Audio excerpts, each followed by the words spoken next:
This meeting is being recorded. Et bonjour et bienvenue pour ce webinaire qui s'intitule Comprendre et entrer en amitié avec nos comportements compulsifs. Voilà, je suis Diane Baran, je suis formatrice en communication non violente et thérapeute en intelligence relationnelle. Et j'accueille aujourd'hui Marie Loison, qui est aussi formatrice en communication non violente. Bonjour Marie. Ouais, bonjour, bonjour Diane, bonjour à toutes et à tous. Voilà, je suis ravie d'être là et de faire ce webinaire avec toi. Donc moi aussi, je suis formatrice en communication non violente et je fais aussi de l'accompagnement individuel avec les outils de la CNV. Voilà, Super. j'habite à Valras-Plage, dans le sud de la France.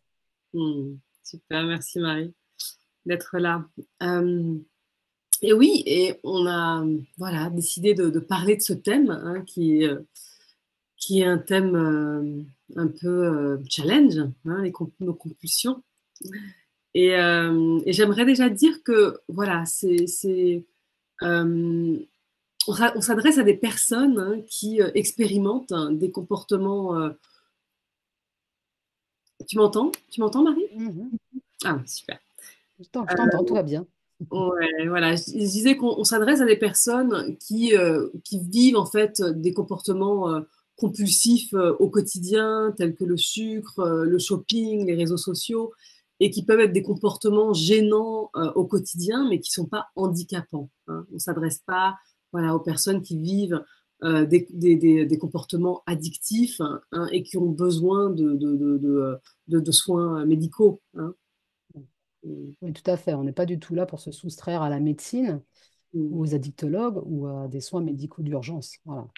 Nous, on est là parce on propose un stage de communication non violente sur les comportements compulsifs, mais notre intention, c'est vraiment juste d'offrir un autre point de vue, une autre conscience sur nos comportements, comprendre comment ça marche, vraiment les rencontrer, juste les comprendre et du coup entrer en amitié avec nous-mêmes, hein, parce que Mm. voilà.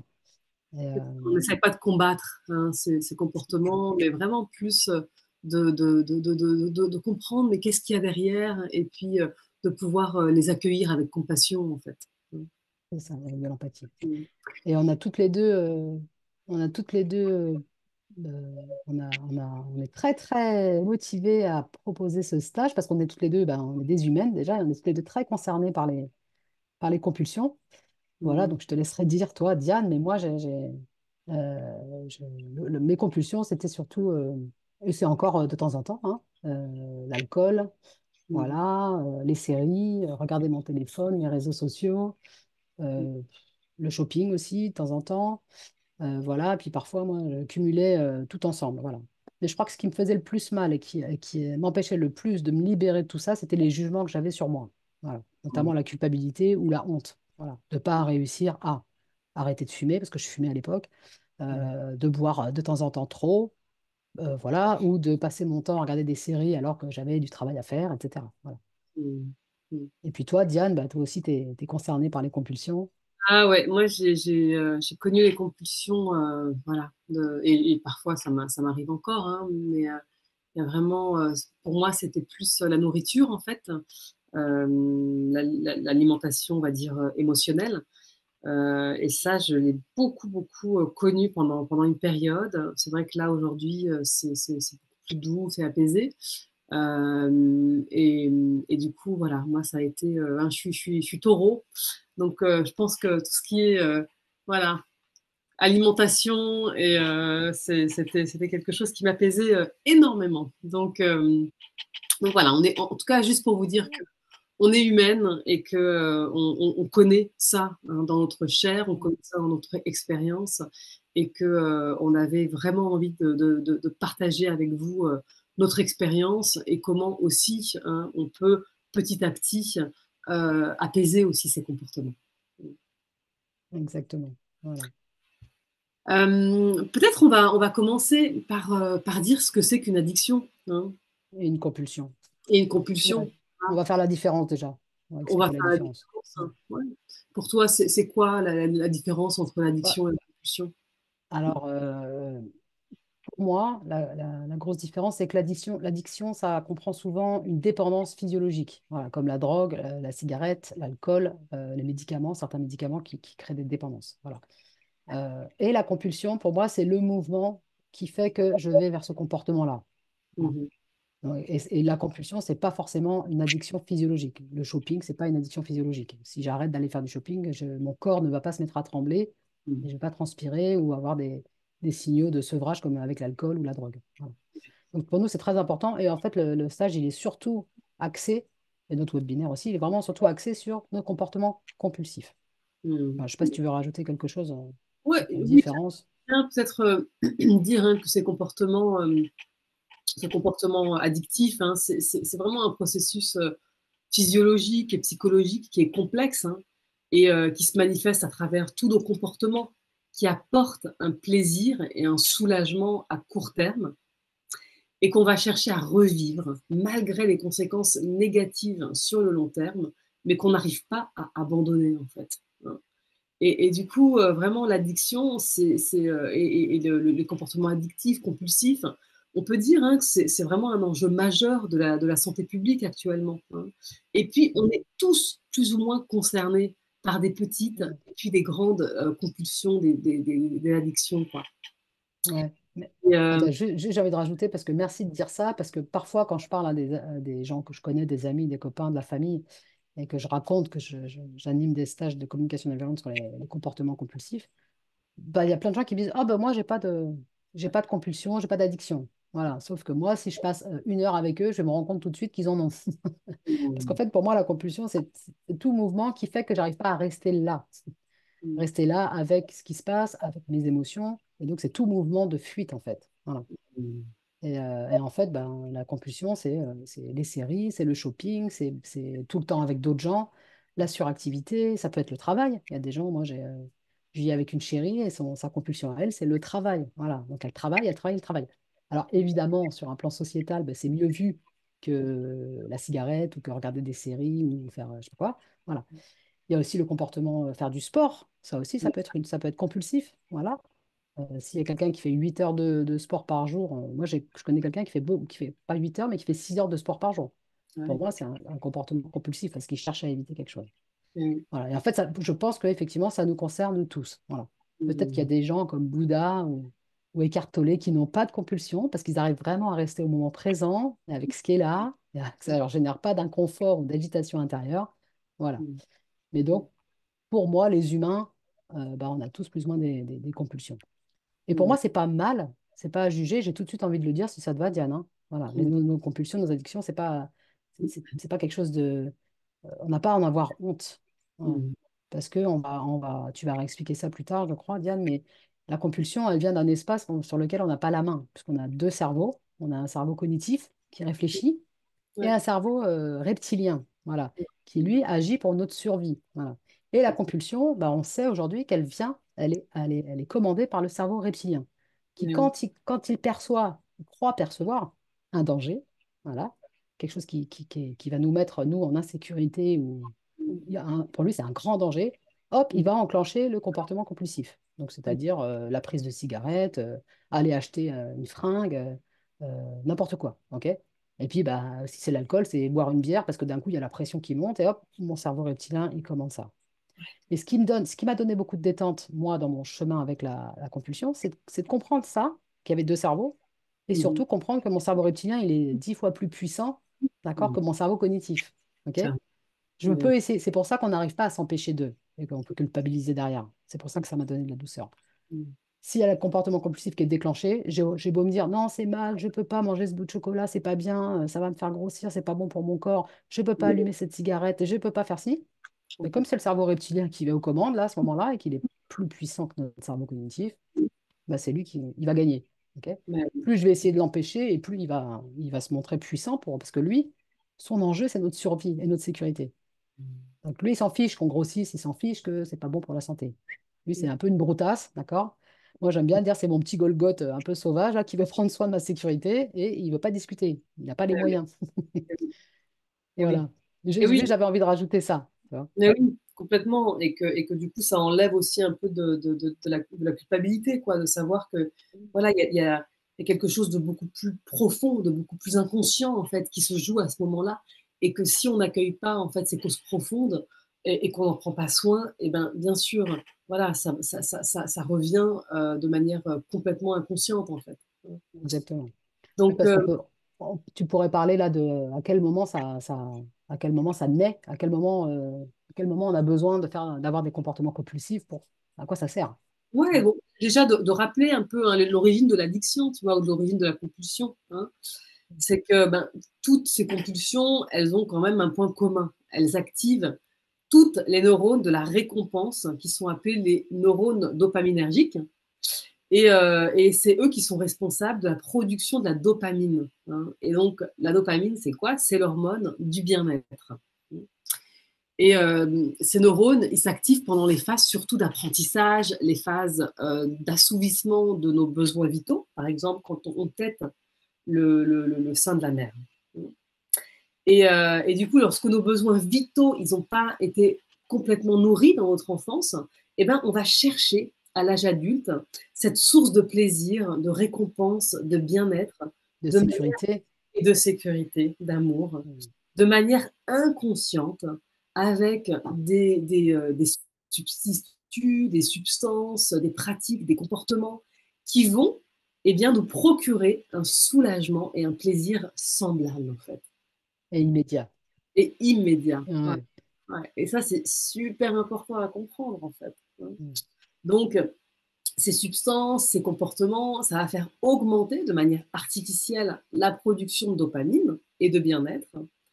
Mais pour retrouver cette sensation agréable, eh ben, et il y a le mécanisme d'addiction et de la dépendance qui va prendre. Voilà, il faut renouveler l'expérience en fait, C'est ça, ça se hein. répète.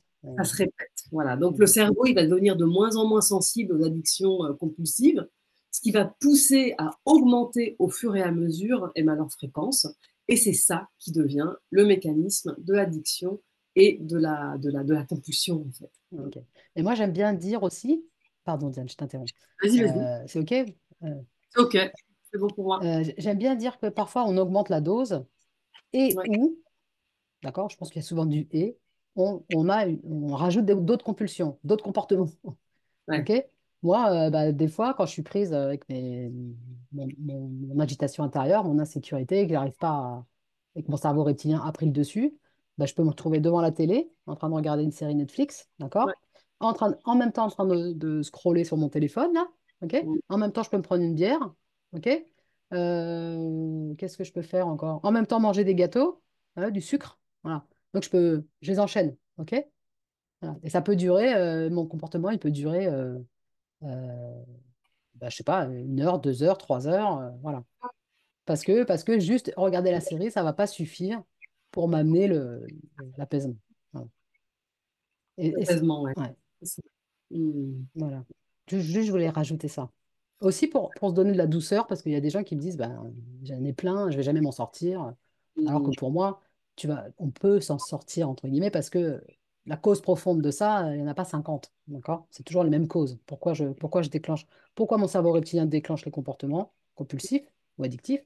Ouais. C'est parce que d'un coup, lui, il sent de l'insécurité, donc il veut nous ramener à un état de sécurité, et du coup, il déclenche. Voilà. Mais l'état d'insécurité, il vient en général des mêmes causes. C'est ça qu'on va voir Mm. après. Mais ouais, c'est ça, c'est vraiment quand il y a un danger pour le système nerveux, quand il y a du stress, quand il y a de l'insécurité, et ben là, ces comportements compulsifs, addictifs, et ben ils vont arriver, voilà, de manière puissante, quoi, hein. Ouais, et puis rapide, à la vitesse de la lumière, comme je dis, hein. C'est encore une fois, le cerveau reptilien, il est super puissant et rapide. Voilà. Notre cerveau cognitif, il peut pas lutter Mais quand c'est ouais. enclenché. Voilà. Ouais, ouais, et du coup, comme tu disais, il y a des causes profondes en fait à l'addiction, hein. Et que ces causes profondes, eh ben, bien sûr, on a l'intuition de ça. Les êtres humains, on a deux besoins fondamentaux dans notre enfance. Le premier, c'est le besoin d'attachement, hein, qui se caractérise par le contact, le réconfort, l'affection. On appelle ça la sécurité affective, hein. Et puis, ce besoin, eh ben, il va encourager la sécrétion d'endorphines chez l'enfant quand ces besoins ils vont être profondément nourris, hein. Donc, plus besoin d'attachement dans notre enfance, il est Mm. sécure. et plus il va sécréter en fait des endorphines, donc l'apaisement du système hormonal et du système nerveux. D'accord. Par contre, lorsque ce besoin il n'a pas été nourri suffisamment, eh ben, l'enfant il va développer beaucoup de stress et du coup le système hormonal, le système nerveux, ils vont être fragilisés en fait pendant cette période. Hein. Et en grandissant, eh ben, on va chercher tant bien que mal à apaiser ce système hormonal, ce système nerveux, par des substances ou des comportements qui vont jouer ce rôle d'apaisement, en fait. C'est ça. Mm. Donc voilà, on a besoin d'avoir beaucoup de compassion hein, pour nous-mêmes, surtout lorsque cet attachement il n'a pas été voilà, sécurisé quand on était petit. Eh ben, clairement, on va essayer de chercher à compenser en fait. Hein. C'est ça. Donc, pour moi, Et, c'est important de comprendre et ça. pour moi, ouais, pour moi, un humain qui a souffert d'un manque de lien d'attachement, donc d'un manque de sécurité, je parlais de sécurité affective, mais pour un bébé ou pour un enfant, c'est de la sécurité vitale. D'accord? Parce que, il y a eu des expériences malheureuses en Russie, je crois, sur des bébés qui ont reçu. D'un côté, il y avait deux groupes de bébés. Il y avait un groupe de bébés qui recevaient à manger, et puis ils étaient couverts et ça, mais il n'y avait aucun contact physique. Mm. Et l'autre groupe qui avait le contact physique et qui était nourri, etc. Et ils se sont rendus compte que les bébés qui n'avaient pas ni contact, ni regard, ni rien, ils se laissaient mourir. Donc, Ouais, c'est pas anodin. Ok. complètement. C'est pour ça que notre cerveau reptilien, lui, il est au service de notre survie plus tard, Complètement. quand il va déclencher ça. Mm. Et comment ça se traduit un lien d'attachement sécure? C'est un terme thérapeutique, hein, ce terme-là, mais comment ça se traduit? Ça se traduit par de la présence chaleureuse, ça se traduit par de la bienveillance, ça se Mm. traduit par des regards, par de la reconnaissance, par des câlins, je ne sais pas si j'ai dit, bien sûr, voilà. Et s'il n'y a pas tout ça, pour X raisons, hein, on ne fait pas le procès aux parents, pour X raisons, bah, d'un coup, l'enfant, il va se sentir insécure. Et il peut Voilà. y avoir quelque chose même qui se coupe en lui pour survivre. Voilà. Et Et ça peut, et, et ça peut faire des adultes qui seront toujours, et c'était mon cas, je parle au passé, hein, parce que j'ai trouvé d'autres solutions, on en parlera tout à l'heure, mm, euh, ça va faire des adultes qui sont toujours en hyper-vigilance, qui se sentent mm, jamais tranquilles, jamais. Il y a un truc qui est jamais apaisé, en fait, qui est tout le temps un peu en mode comme ça. Voilà. complètement. Et du coup, ça génère beaucoup de souffrance, voilà, beaucoup d'insécurité, et du coup, beaucoup de comportements compulsifs pour essayer de ramener le système à de l'homéostasie, c'est-à-dire à de la sécurité. Voilà. C'est clair. Et tu vois, c'est ça, c'est un des besoins, hein, ce besoin d'attachement sécure, de réconfort. Et l'autre besoin de l'enfance, c'est le besoin d'authenticité, en fait. Hein. Et l'authenticité, c'est vraiment cette capacité, tu vois, à être connecté à soi-même, à être connecté à nos instincts, à nos émotions, à nos besoins, et à réagir en conséquence, et ben, pour essayer ben, voilà, d'en prendre soin. De grandir, Ouais. ouais, et de grandir. Ouais. Et pour beaucoup d'entre nous, en fait, notre authenticité, comme le fait de pleurer pour recevoir du contact, de la nourriture, eh ben, parfois ces instincts, ils ont été réprimés, en fait. Ils ont été jugés, ils ont été critiqués, oubliés. Et donc, on va vite faire l'équation hein, que ben, mes besoins, ils sont pas importants. Je suis pas Mm. important pour mes parents. Quand j'exprime mes besoins, eh ben, je suis pas entendue. Donc, ça veut dire que j'ai pas de valeur et que je suis pas aimée. Hein. C'est pas aimable. Ouais. Voilà, je suis pas aimable. Et donc, on va Mm. apprendre petit à petit à se couper en fait de nous-mêmes, de nos ressentis, de nos besoins. Et parfois, on va même les abandonner parce que c'est trop douloureux en fait. Mm. Donc, à l'âge adulte, on est tous un peu cabossés avec des comportements compulsifs, addictifs, et on va chercher toute notre vie à combler ces deux besoins, l'attachement sécure et l'authenticité. Et Mm. parfois par des stratégies qui sont inconscientes, par des stratégies qui sont superficielles, comme le sucre, comme tu disais, la nourriture, le shopping, qui vont nous apaiser de manière Mm. superficielle et qui vont stimuler les mêmes hormones de l'attachement que sont l'endorphine et la dopamine. Et du coup, ben, voilà, ces comportements, ils vont devenir compulsifs, Mm. addictifs. Hein. Mm. Donc voilà, il faut savoir que moins ces besoins, ils ont été nourris, le besoin d'être en lien quand on était petit, d'être vu, de se Mm. sentir aimé, de se sentir en sécurité, de sentir Mm. voilà, une place dans la famille. Hein. Ouais. Et plus on risque de développer ces comportements compulsifs, en fait. Mm. Voilà. Donc pour moi, ça a été super important de comprendre ça et de voir que, eh ben oui, je suis pas coupable de ça, en fait. Voilà. Ouais. Hein, Non, non. j'ai vécu ça et il y a des conséquences à ça, d'accord. Et en même temps qu'aujourd'hui, j'ai aussi une possibilité d'avoir un impact là-dessus. et de reprendre, voilà, ouais, de reprendre ma souveraineté par rapport à ça, quoi. Et on va le voir, Ouais. on va voir aussi comment. Mm. Ouais, ouais. J'aime Donc, beaucoup ce que tu dis. Ouais. donc vraiment de comprendre que l'addiction, la compulsion, c'est surtout une forme de soulagement, hein, à court terme. Et c'est une stratégie pour nourrir nos besoins racines de sécurité, d'amour, d'authenticité, en fait. Et qu'on expérimente ces schémas de compulsion et d'addiction pour trois choses. Pour anesthésier les émotions douloureuses, liées à nos blessures, à nos traumas, pour trouver du plaisir autrement, quand nos besoins ils n'ont pas été satisfaits à la hauteur de ce qu'on aurait aimé. Et trois, pour faire face au stress du quotidien. Mm. Donc, c'est quand même important, tu vois, ces stratégies de compulsion Grave. et d'addiction quand même, parce qu'à un C'est moment ça. donné, elles nous ont permis de survivre, en fait. Exactement. Et c'est pour ça que notre cerveau reptilien, notre gros Golgoth, euh, bah, il a bien retenu que ça, c'était un super moyen pour ramener de la sécurité. Ouais. C'est pour ça. Voilà. Et du coup, bah, il le déclenche à chaque fois qu'il y a même un petit stress, bah, pour lui, ça peut être un signal d'insécurité. Ouais, Et hop, il envoie l'impulsion, la compulsion se déclencher. Mm. exactement. Voilà, Voilà. donc j'espère que ça, hein, pour les personnes qui vont nous écouter, qui vont nous regarder, là, c'est clair, en fait, hein, Mm. cette notion-là. Ouais. Ouais, c'est vraiment ça qu'on avait envie de transmettre. Et de toute façon, ce sera au cœur du stage. Et on fera beaucoup d'exercices là-dessus pour aussi aller comprendre encore plus tout ça, bien sûr. Et mince, j'ai perdu mon fil. J'allais dire un truc qui, à mon avis, devait être super intelligent, mais, mais j'ai oublié. Donc, C'est pour ça qu'on est deux, ouais, en fait, Marie. ouais, c'est ça, ça fait du bien. Pour se soutenir. Alors, Oui, moi, ah oui, c'est ça, j'allais dire. Merde, maintenant je m'en rappelle, alors si c'est pas intelligent, je vais me faire juger. Euh, oui, moi, ce que j'ai compris, une fois que j'ai compris tout ça, que j'ai compris le fonctionnement de mon système nerveux, donc de mon cerveau reptilien, que j'ai compris qu'à l'intérieur, quelque chose se croyait en danger et que les comportements, ils étaient déclenchés pour amener de la sécurité et de l'apaisement, et ben ça y est, j'ai compris. Comme tu dis, j'ai repris un peu de souveraineté, en tout cas déjà de clarté de compréhension et du coup de pouvoir. Parce que du coup, c'est vraiment là que je me suis dit, ben, en fait, je ne vais pas lutter contre mes compulsions, ça sert à rien, puisque je ne peux pas lutter contre Golgoth, je vais perdre. Par mm, contre, je peux aller agir sur mes blessures.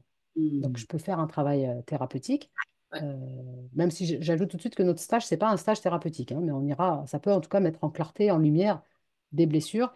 Et ça, après, je peux décider d'aller m'en occuper avec un thérapeute.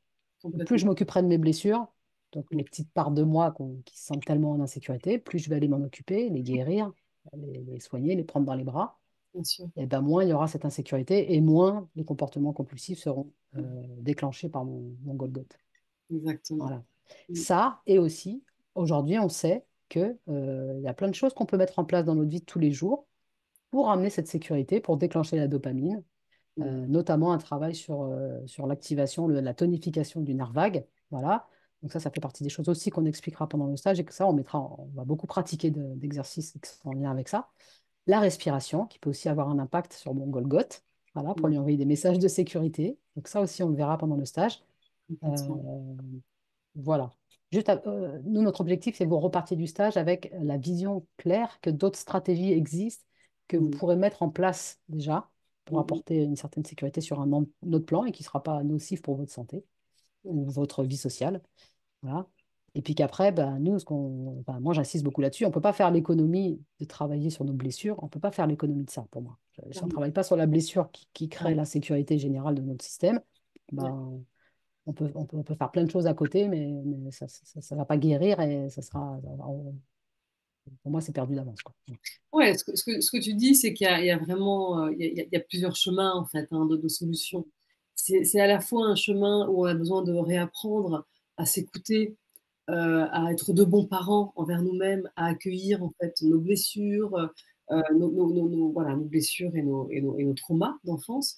Déjà ça va faire qu'il y a des choses qui vont s'apaiser en fait, hein. Oui, Et puis, en parallèle aussi, eh ben, qu'il existe plusieurs étapes qui vont soutenir en fait cet apaisement, hein. Donc, oui, déjà, voilà, comprendre que l'addiction, c'est pas le problème en soi, hein. c'est plutôt une tentative de solutionner le problème, hein, et que la Ouais. vraie question, eh ben, c'est comment je peux accueillir et identifier le problème à la base, en fait. Donc ça, c'est Mm. vraiment important.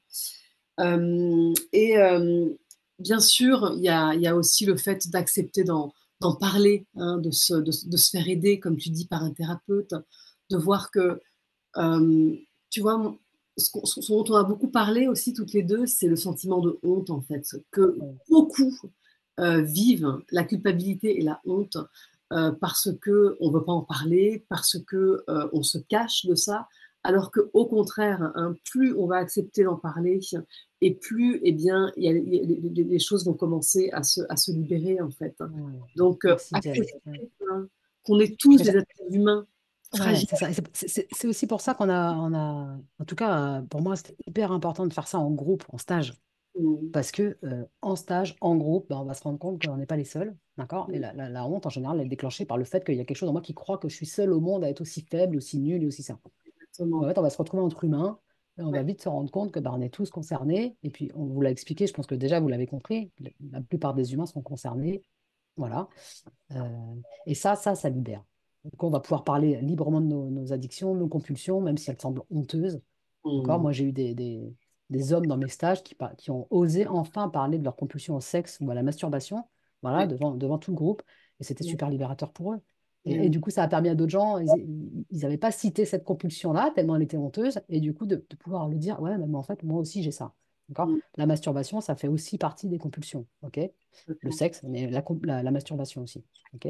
Moi, d'ailleurs, c'est aussi une compulsion que j'utilise parfois. Donc, Mmh, voilà. mmh. Je le glisse déjà. Ouais, et puis Ouais. en tout cas, tu montres, voilà, ta part d'humanité, Marie, merci. Mm. Et du coup, c'est ça, c'est ce qu'on voudrait dire, c'est que la guérison, elle se fait par la reconnaissance, hein, déjà des manques qu'on a vécus dans notre passé et qui continuent à perdurer dans le présent. Et puis par la reconnaissance, la reconnexion profonde à soi-même, Mm. à ses émotions, à ses besoins. Par exemple, le deuil aussi du fait que certains besoins, ils n'ont pas été nourris dans le passé, et de pouvoir les identifier aussi, et de sentir, hein, aussi la douleur que ce deuil que ces besoins insatisfaits, eh bien, on procure, en fait, Ça hein. peut Donc générer, ouais, ouais, ils génèrent, bien sûr. Donc surtout. Ouais. c'est vraiment la guérison, elle se fait pas du jour au lendemain comme ça. C'est vraiment un processus, hein, d'identification, d'acceptation de soi, de ressenti aussi dans son corps.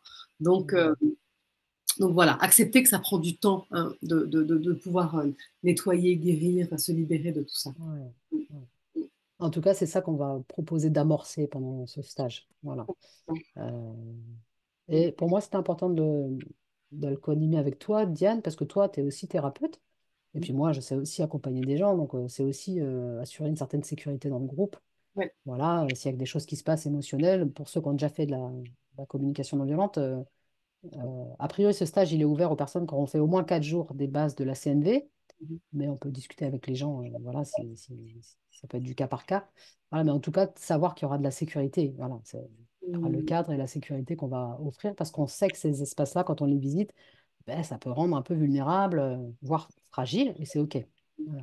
C'est comment on Oui, va faire un voyage entre humains, ben voilà, à la rencontre des côtés dont on n'est pas forcément fier et avec lesquels on rencontre beaucoup de difficultés dans notre vie de tous les jours.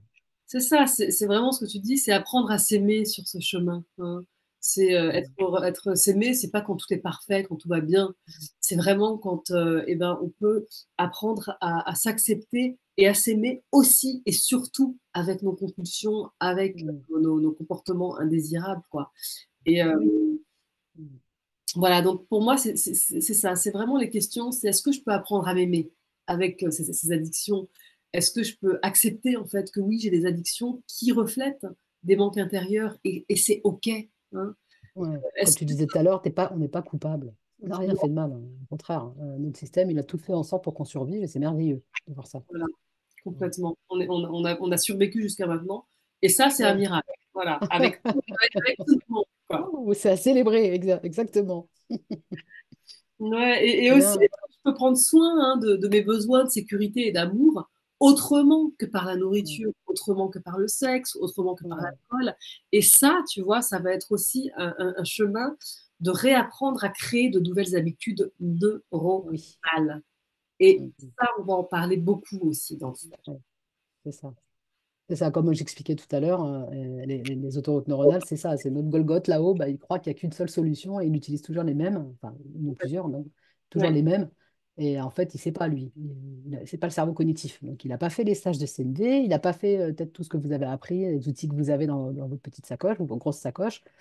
Donc, c'est comment on va, avec conscience et puis douceur et tolérance, remettre dans notre vie d'autres choses et petit à petit, creuser un sillon et voilà, et quand on va constater, moi je le constate, hein, bah, parfois mon Golgoth il revient et je reprends l'autoroute, c'est OK, je bois une bière, voilà.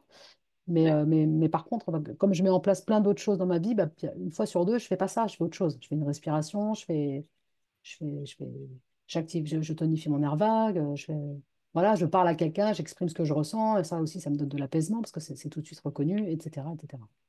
Ouais, tu vas mettre en place du coup d'autres routines, quoi, d'autres activités, d'autres habitudes. Moi, Exactement. je trouve ça important d'en parler, en fait, Marie, tu vois, parce que ce qui est difficile quand on essaye de se débarrasser d'une compulsion, c'est de réussir à ne pas céder à la tentation. Bah oui.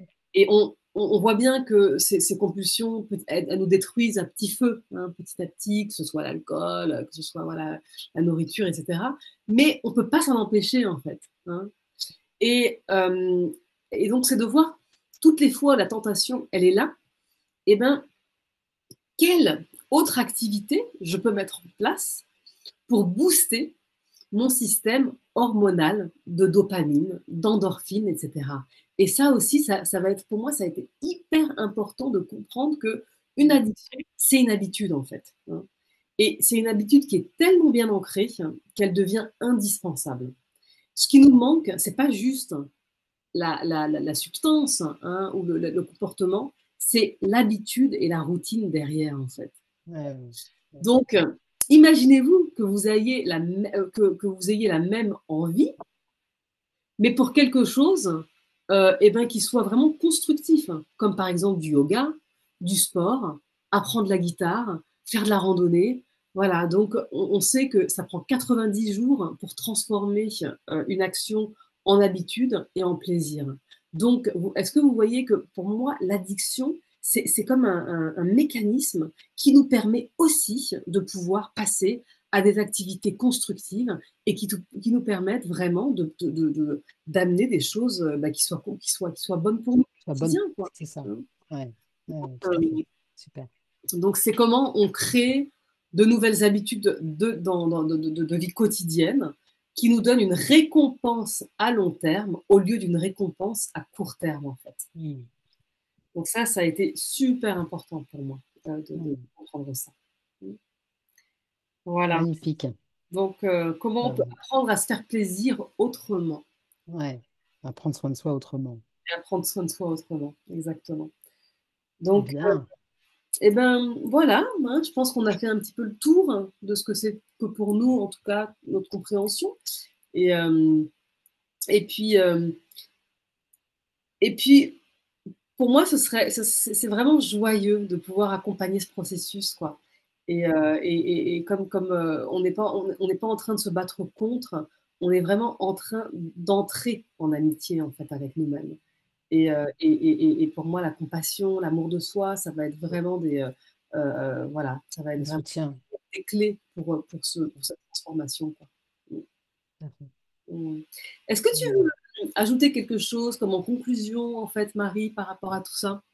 Écoute, non, moi j'adore ce que tu dis. Moi aussi, j'ai beaucoup de joie à proposer ce stage et à entrer en connexion et dans mon humanitude avec les humains qui viennent à ces stages avec toi. Mmh. Et en fait, j'ai beaucoup de joie à ce qu'on se retrouve dans ces espaces-là. Je dis nous, parce que c'est pas moi qui apprends, je sais pas quoi, aux autres. On n'est pas toutes les deux à vouloir vous apprendre quelque chose. On va voyager ensemble. Et j'ai beaucoup de joie parce que j'ai déjà animé ce stage et je sais que les gens y repartent avec beaucoup plus d'amour d'eux-mêmes. Il y a quelque chose qui s'est apaisé Mmh. parce qu'on va peut-être pas régler la compulsion ou l'addiction définitivement, Mmh. mais déjà, on a gagné en amour de soi en douceur beaucoup moins de culpabilité, presque plus de honte en tout cas. Donc mm, ça, pour moi, c'est juste magique. Ok. mm, Pour moi, le, le- un des fléaux de notre humanité, c'est le jugement sur soi. D'accord. mm, mm, Qu'est-ce qui nous rend malheureux? On se juge, on a honte, on se sent coupable pour des choses, on a une vision de soi qui est terrible, souvent qui est très, très, très abîmée. Et pour moi, ça crée beaucoup de douleur. Voilà. Et pour moi, ce stage, bah, il permet de un petit peu contrer ça. Voilà. mm. Magnifique, magnifique. Merci beaucoup, Marie, Mm. pour, Avec joie. voilà. Merci aussi à toi. On donne la date du stage? Allez, on donne la date du stage. Ok. Mm, Alors, la prochaine session, donc, rencontrer nos comportements compulsifs avec la communication non violente, les rencontrer, les comprendre et enfin entrer un peu en amitié avec eux. mm, Bah, le prochain, on le propose du 15 mai au 18 mai 2025. mm, Voilà, il aura lieu à Villeneuve-les-Béziers, c'est dans l'Hérault, dans le 34, à 15 km de la mer. mm, Voilà, le lieu est magnifique, très confortable, il y a possibilité de dormir sur place. Voilà, et on va vous donner les infos sous ce webinaire, là, sous la vidéo. On va vous mettre nos liens de mon site, nos adresses internet, nos adresses mail, pardon, pour d'autres infos, des inscriptions, etc. Voilà, le mm, prix du stage, alors il dure 4 jours, je l'ai dit. 4 jours, il dure et il coûte 440 €. mm, Voilà, ni Diane ni moi, on a envie que l'argent soit un frein de participation. Donc, si quelqu'un a envie de participer, mais bah, il est un petit peu, bah, voilà, c'est un petit peu compliqué pour elle ou pour lui, bah, vous nous contactez, on peut trouver un moyen, on peut faire du troc, on peut faire un tarif solidaire. Voilà, on est vraiment toutes les deux OK mm, pour ouvrir cette possibilité-là. mm. Super. Voilà. Et on proposera d'autres dates, mais on ne les a pas encore fixées, soit fin 2025, soit en 2026. Voilà. Magnifique. Et en tout cas, voilà, nous, on a beaucoup de joie hein, déjà à nous accompagner nous-mêmes hein, sur ce chemin et accompagner les Mm, autres. Et on sait hein, à quel point cette acceptation, ce non-jugement, cette bienveillance, c'est essentiel pour pouvoir passer à autre chose et puis transformer mm, vraiment en profondeur les choses. Donc, exact. voilà. Ben, on vous souhaite une belle journée. Ouais, et on espère que voilà, ce webinaire a commencé déjà à vous apporter quelques clés. Ouais, tout à Donc, fait. merci Marie et merci Merci, Diane. qui nous regardent. Et à très Ouais. bientôt. Au À revoir. très bientôt. Au revoir.